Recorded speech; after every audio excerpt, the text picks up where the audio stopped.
আলাইকুম ভিউয়ার্স, কেমন আছেন সবাই? আশা করছি সবাই খুব ভালো আছেন। আজকে আমি আপনাদের করে দেখাবো কোফতার রেসিপি। এইভাবে যদি আপনারা কোফতা তৈরি করেন তাহলে কিন্তু খেতে সত্যিই খুব সুন্দর হয়। তো প্রথমে আমি নিয়ে নিয়েছি 300 গ্রাম মাংস। আমি 300 গ্রাম মাংসকে শিলে থেতো করে নিয়েছি। আপনারা চাইলে মিক্সচারও করতে পারেন, তবে শিলে করলে কিন্তু স্বাদটা সবথেকে সুন্দর হয় আমার মতে। আর আমি নিয়ে নিয়েছি আদা রসুন বাটা, কাঁচা লঙ্কা বাটা আর পেঁয়াজ বাটা।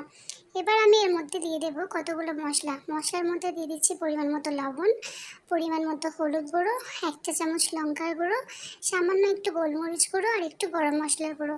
এরপর এই সবগুলোকে ভালো করে মিশিয়ে নেব আর দিয়ে দিচ্ছি কিছুটা পরিমাণ সাদা তেল। এরপর সবগুলোকে একটু ভালো করে মাখিয়ে নেব। যত ভালো করে আপনি মাখাবেন ততই কিন্তু কোফতাটা খেতে বেশি ভালো লাগবে আর বেশ টেস্টিও হয় এভাবে যদি আপনি বানান তবে। আর একটা কথা, যদি আপনারা শিলে বাটেন তাহলে কিন্তু কোফতার স্বাদ সত্যি সবথেকে দারুণ হয় শিলে বাটলে। মিক্সারে করলে ভালো লাগে বাট অতটা ভালো লাগে না, শিলে করলে সবথেকে বেশি ভালো লাগে। এরপর আমি দিয়ে দিচ্ছি 2 চামচ বেসন।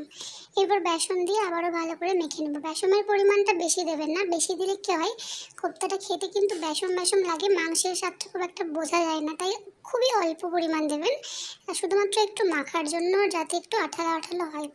এরপর দেখুন মাখাটা ঠিক এরকম হয়ে যাবে। যখন মাখাটা এই অবস্থায় হয়ে যাবে তখন এটাকে আমি গোল গোল করে নেব হাতে নিয়ে। আপনারা চাইলে যে কোনো পরিমাণ শেপ দিতে পারেন। তো আমি এইভাবে গোল গোল করে শেপ দিয়ে নিচ্ছি। দেখুন আমি কিভাবে গোল করছি।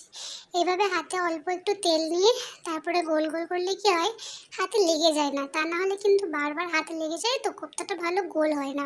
তাই যদি এইভাবে তেল দিয়ে করেন তাহলে কিন্তু খুব সুন্দর আকার দেওয়া যায়। দেখুন আমি কিভাবে গোল করছি।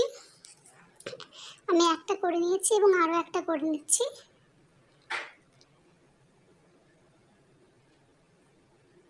এইভাবে একটা একটা করে যতগুলো হয় আমি ততগুলোকে করে নেব। দেখুন হয়ে গেছে গোল গোল করা। তো বেশ কয়েকটা হয়েছে, খুব একটা বেশি হয়নি আর খুব একটা কমও হয়নি, বেশ মোটামুটি হয়েছে। তারপর কড়াইয়ে তেল গরম করে নিচ্ছি। কড়াইয়ে তেল গরম করার পর একটা একটা কোফতা আমি দিয়ে দিচ্ছি। আমার চ্যানেলে যদি আপনি নতুন হয়ে থাকেন তাহলে কিন্তু অবশ্যই আমার চ্যানেলটা সাবস্ক্রাইব করবেন আর পাশে থাকা বেল আইকনটা ক্লিক করতে ভুলবেন না। দেখুন এভাবে একটা একটা করে দিয়ে দিয়েছি আমি কড়াইয়ের মধ্যে। এরপর এই গ্যাসের ফ্লেমটা কিন্তু প্রথমে লোতে রাখবেন আর তারপরে মিডিয়াম টু লোতে রাখবেন।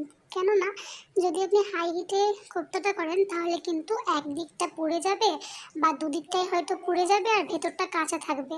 তাই লো ফ্লেমে করলে বা মিডিয়াম টু লো ফ্লেমে করলে কিন্তু কোফতাটা ভেতরটাও খুব সুন্দর খেতে লাগে আর বাইরেটাও খুব সুন্দর একটা কালার আসে, পুড়ে যায় না।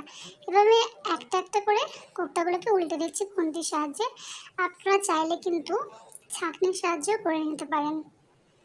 আমি একটা একটা করে ফার্স্টে দেখলাম যে হয়েছে কিনা, তারপরে যখন দেখলাম হয়ে গেছে একদিকটা তখনই কিন্তু আমি উল্টালাম।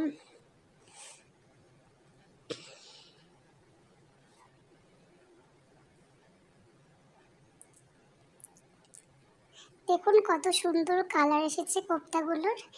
এইভাবে যদি আপনি কোফতা করেন তাহলে কিন্তু কোফতাগুলো খেতে অসাধারণ টেস্টি হয়। আমার ভিডিও যদি আপনাদের ভালো লেগে থাকে তাহলে কিন্তু লাইক কমেন্ট শেয়ার করতে ভুলবেন না। এরপর আমি কোফতাগুলোকে ছাঁকনির সাহায্যে তেলটাকে ছেঁকে একটা প্লেটের মধ্যে তুলে নিচ্ছি। তো আমার ভিডিও যদি আপনাদের ভালো লেগে থাকে তাহলে কিন্তু আবারও আপনাদেরকে বলছি, আপনাদেরকে রিকোয়েস্ট করছি প্লিজ আমার চ্যানেলটা একটু সাবস্ক্রাইব করে দেবেন যদি ভালো লাগে। তাহলেই দেখা হবে নেক্সট ভিডিওতে। ভালো থাকবেন, বাই, আল্লাহ হাফেজ।